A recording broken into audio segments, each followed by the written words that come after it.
21 जून को नीट का री एग्जाम होना है। ऐसे में खबर आई थी कि नागपुर के एक छात्र को अबू धाबी का सेंटर अलॉट हुआ था। अब एनटीए ने क्लैरिफाई कर दिया है कि छात्र ने वो सेंटर जो है ऑप्शन खुद ही चूज किया था। इसके बारे में हमारे पास क्या जानकारी है, हमारे साथी विकास देंगे। विकास बताइए, हमारे पास अभी तक क्या जानकारी है?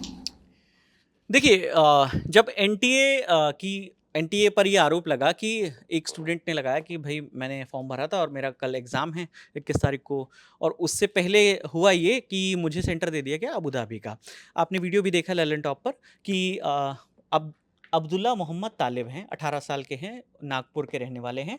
उन्होंने जब अपना एडमिट कार्ड डाउनलोड किया तो उसमें एग्ज़ाम सेंटर लिखा था अबू धाबी, पता था Salma bint Butti street 23 RD Muroor road Abu Dhabi UAE.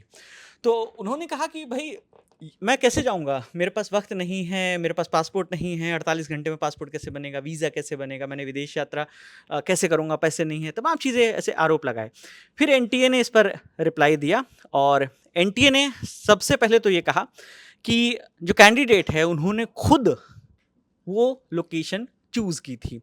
खुद की थी, उसका उन्होंने बैकएंड पे जो उन्होंने उसकी एक्टिविटी देखी उसके बारे में भी बताया। तो एनटीए ने जो अंग्रेज़ी में एक रिप्लाई दिया है अपने सोशल मीडिया हैंडल पर, एक-एक करके सारे पॉइंट्स मैं आपको बताता हूँ। एनटीए ने कहा कि जब 21 तारीख को जो री एग्ज़ाम होना है उसके लिए हमने एग्ज़ाम सिटी वाला विंडो भी खोल दिया था कि आप चाहो तो आपने भले पहले दिल्ली में दिया हो, लेकिन अब आप जयपुर में एग्ज़ाम देना चाहते हैं तो आप सिलेक्ट कर सकते हैं सिटी।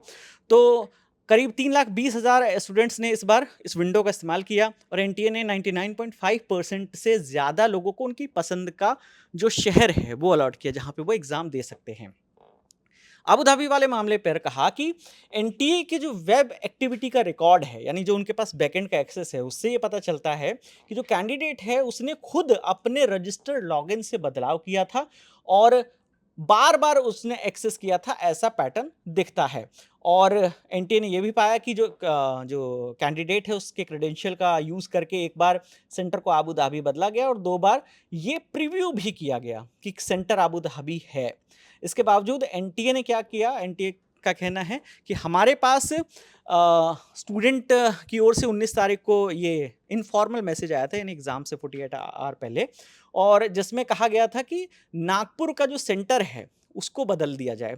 तो एनटीए ने कैंडिडेट के पिता से बात की और जो जितनी भी फॉर्मेलिटीज़ हैं वो पूरी की और सेंटर बदलने में मदद की। तो एनटीए की ओर से ये तमाम वो जानकारी है जो दी गई है और एनटीए ने सोशल मीडिया पर पोस्ट करके ये तमाम बातें बताई हैं। लेकिन इन सब में बड़ा सवाल ये भी होता है कि अबू धाबी का ऑप्शन खुला ही कैसे? तो अबू धाबी का ऑप्शन इसलिए खुला क्योंकि कुछ एनआरआई स्टूडेंट्स, कुछ इंटरनेशनल स्टूडेंट्स जो विदेश में रहते हैं और वो एग्ज़ाम यहाँ का देना चाहते हैं, तो उनके लिए वहाँ पर वो व्यवस्था है। अगर वो अबू धाबी में रह रहे हैं, वहाँ पे जाके वो एग्ज़ाम दे सकते हैं एनटीए में। अगर नीट का एग्ज़ाम उन्हें देना है, तो एनटीए ने ये व्यवस्था भी की है, इसलिए अबू धाबी का ऑप्शन है। तो ये तमाम जानकारी आकांक्षा थी, जो एनटीए की सफाई थी, वो हमने आपको तमाम बताई।